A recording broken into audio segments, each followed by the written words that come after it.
Hello, hello. Thank you for that warm welcome. I am the last speaker before you go eat. So I'm going to make this good and lively.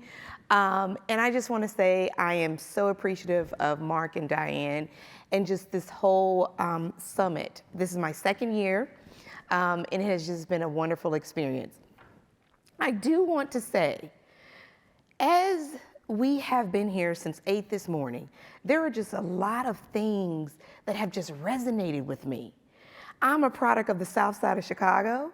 I have 5 brothers, and I text them the picture that I took with Ronnie Lott. Now, they never text me back, but as soon as I text them, oh, I got a picture with Ronnie Lott, and they was like, what was he like? What was it like? I said, nope, he's my best friend. I'm not talking about it. And so when Larry talked about redemption, I have a brother that's a Chicago police officer, and then I have a brother that did 10 years in federal prison for narcotics. And so we grew up in the same family, right? One had different choices, one made those choices, and so it all came together. And today we've talked about redemption.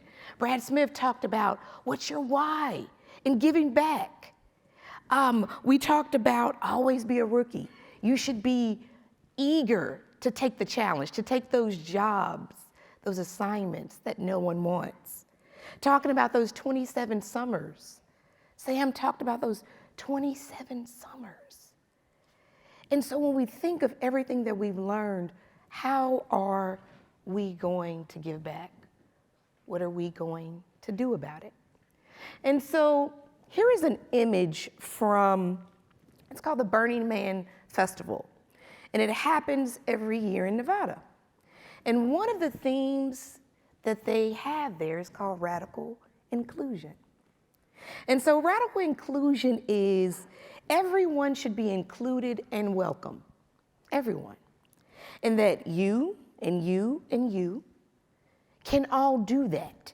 You have something in you that you can give to others to make them feel welcome and included. You don't have to be a Ronnie Lott. You don't have to be an admiral. You can be an entry-level employee.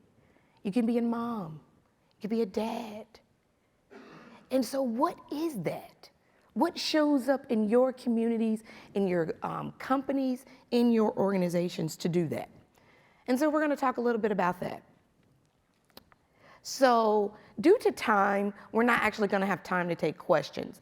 But this is an anonymous texting line that Diane and I have used to write the book that you have.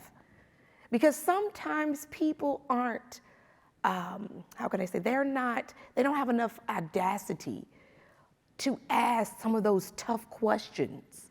And so we allow people to text us anonymously.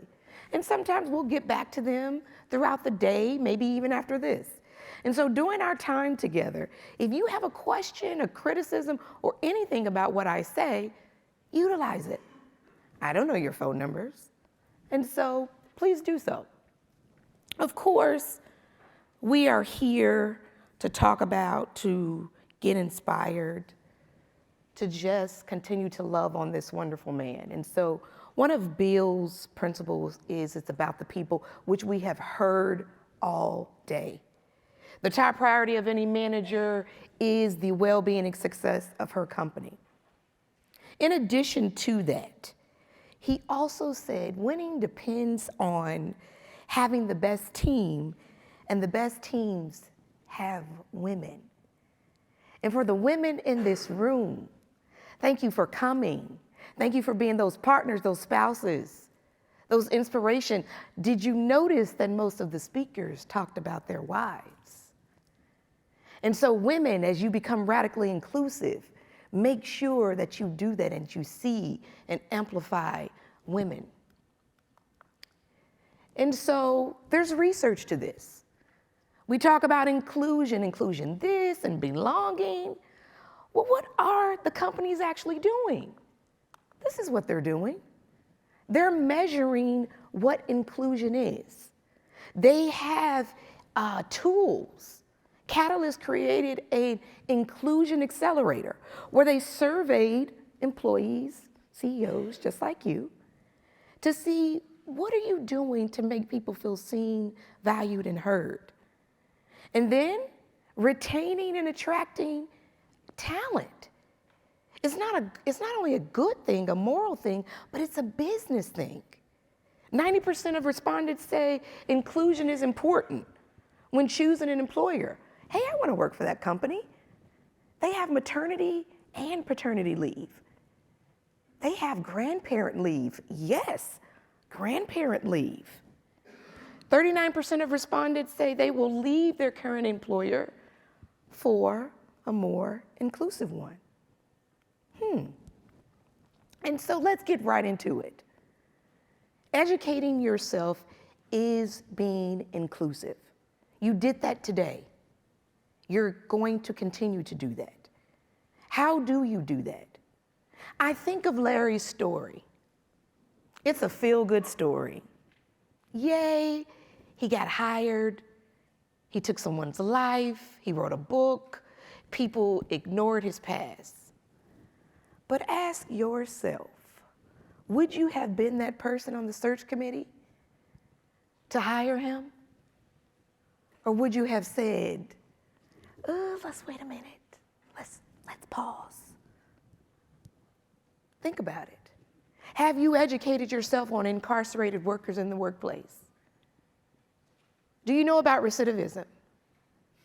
Do you know about that pipeline? At Ole Miss, we have a program where we go into the prisons. And because criminal justice is near and dear to me, I visited a lot of prisons. And we go into there, and there's professors that actually teach the inmates, of course, and then they can actually graduate from the University of Mississippi. And so talk about educating yourself and stepping out of your comfort zone.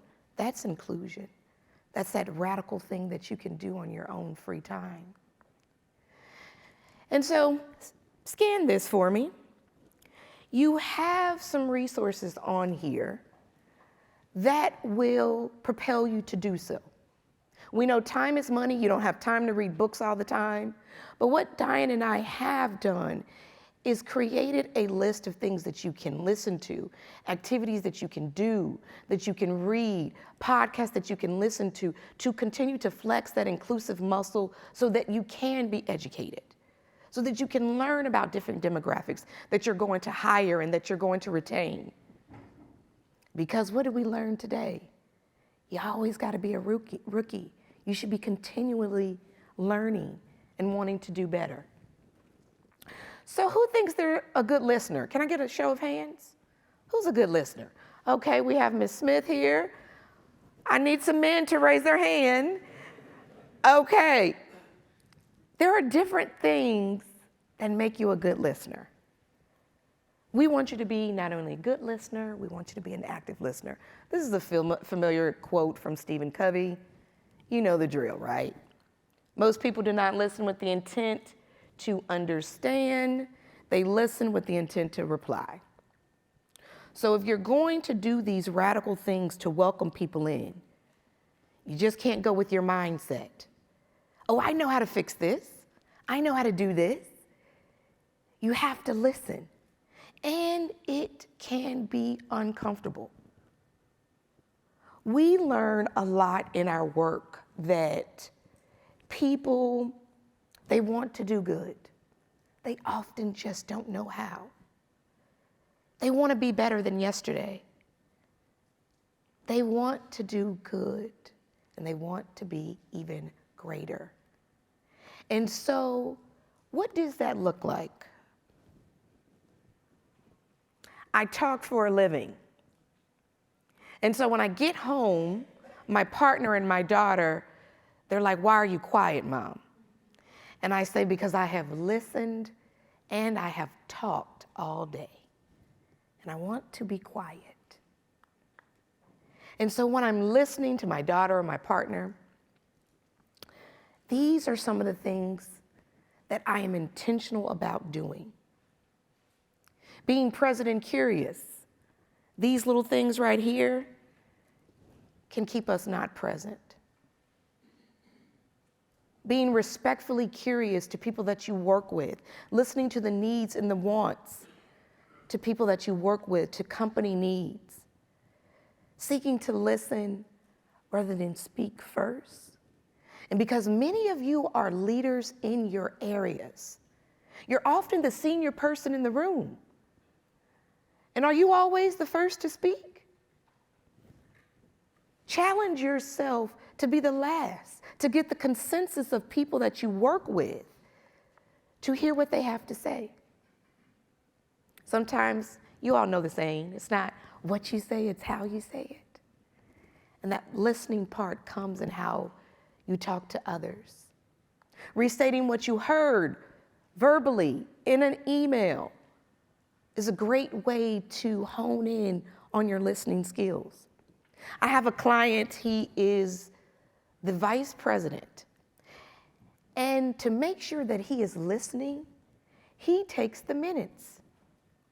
And I said, Bill, are you sure you want to do that? And he said, when I take the minutes of my meetings, it hones in on my listening and I can see them.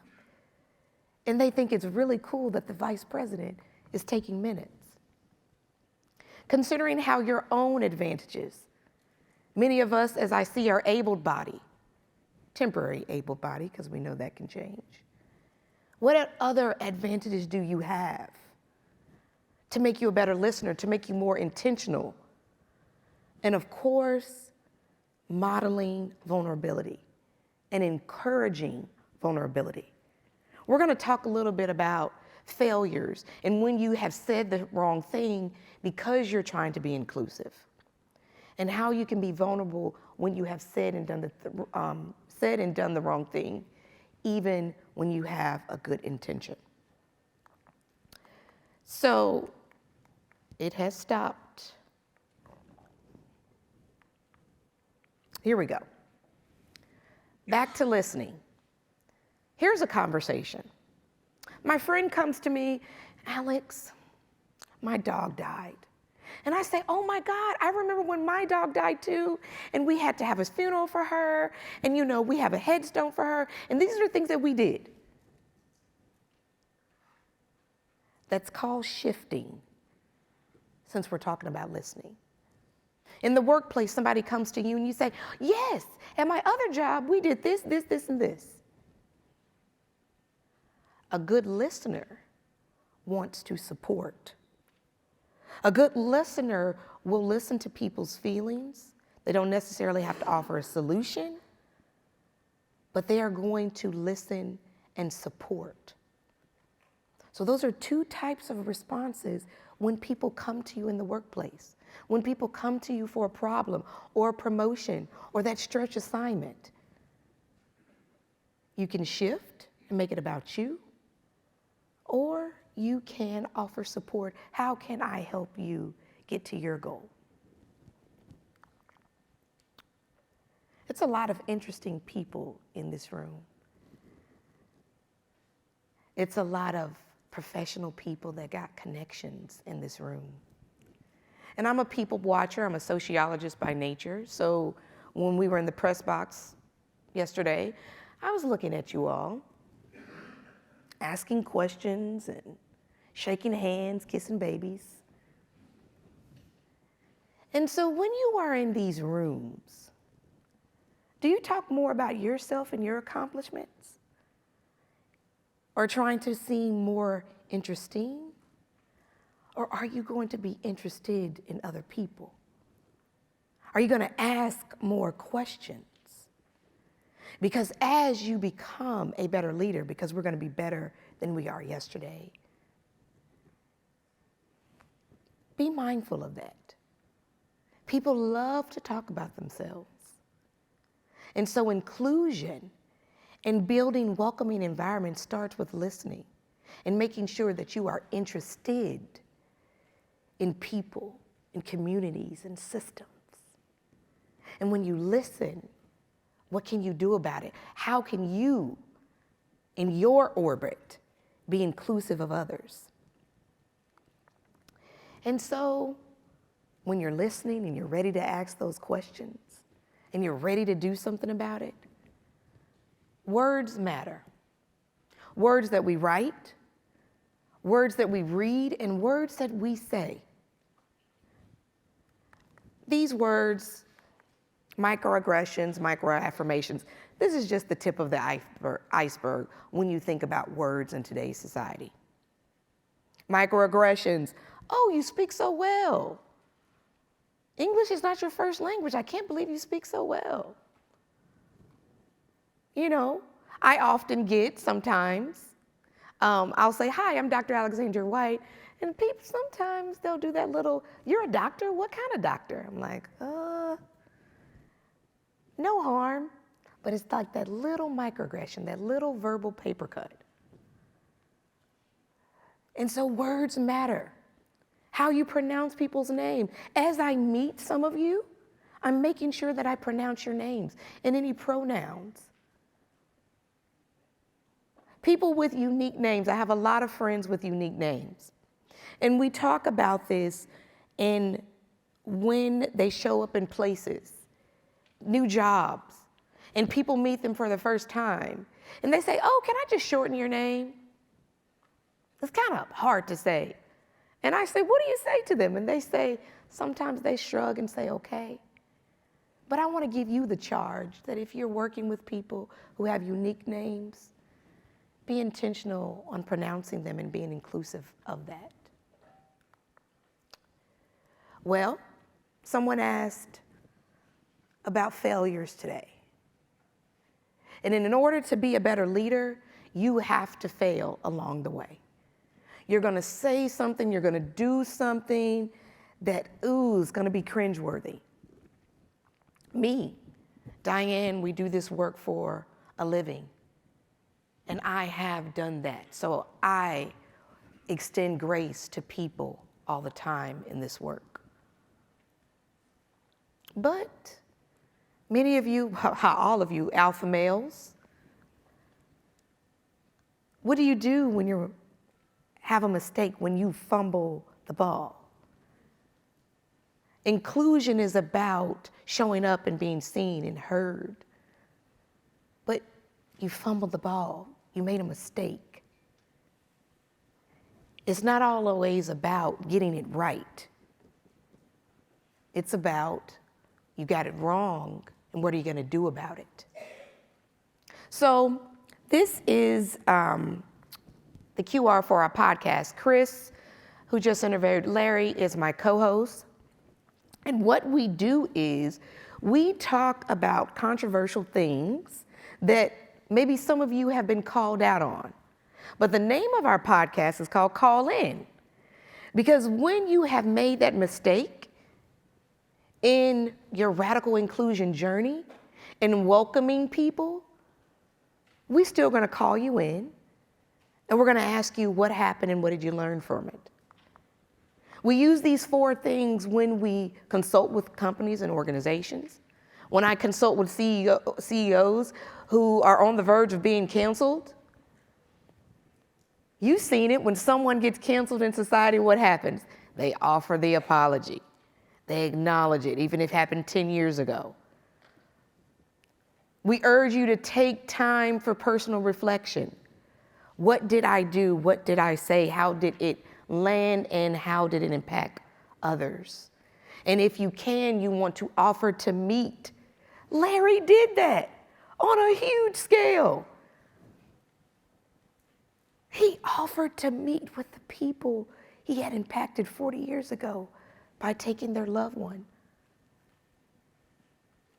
We might not have to do that on such a big scale, but sometimes in our workplace and even in our families, we have to do that. And so you have to be willing to be educated on that. And when you have been called out, what does that look like for you? And I'm going to close with something. We talked about educating and listening and using your words. That sounds good. But we need you to be doing something. So I'm going to give you some stories that's going on in many companies. These are inclusive things that many of you might might think, wow, this is pretty cool. So these are the hookahs. Some of you are wearing them now, I saw you. They are the ugly shoes that are now worth billions of dollars, right? And so there's a CEO from a company that we work with, and he was talking about the wellness of his whole company. And so what he did was he sent every employee a pair of these and encouraged them to walk, to exercise, to do all of that. He wanted to make sure that everybody had these new sneakers, that they had something tangible that they can go out and exercise and be healthier to be better employees. Then we have another company. Their senior vice president, she had the ability to go into everybody's calendar.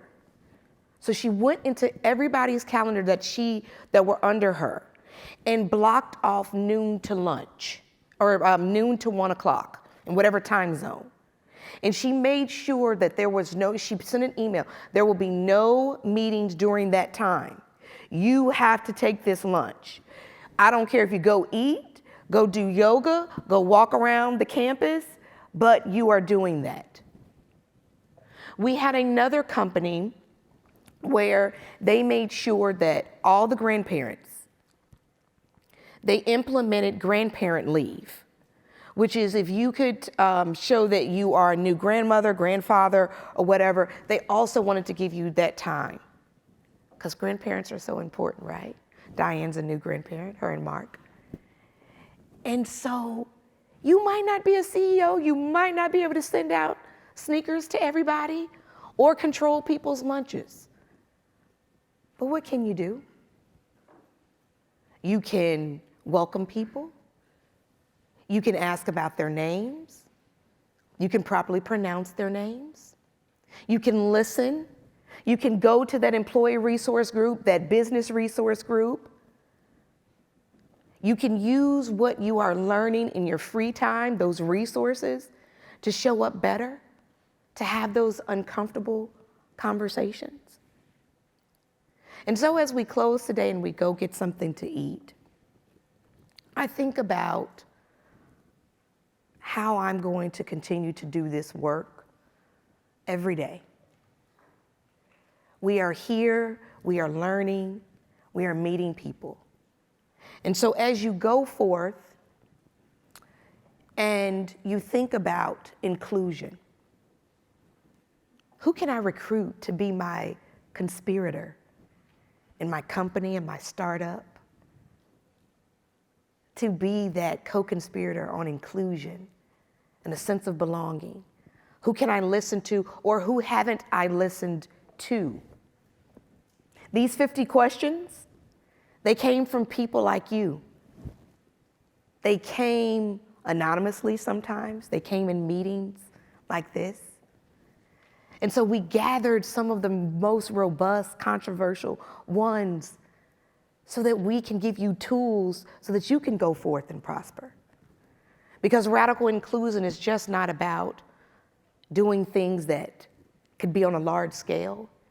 It's about the work that you can do individually and how you treat one another. And so as we leave or as we take lunch, I want you to think about how football has changed. NIL, the transfer portal. I know about the transfer portal at Ole Miss. All of these things are showing how things are changing, and it's up to you to keep up, to continue to be a rookie, to continue to give back, and to see others. And so, thank you for our time. Now let's go eat.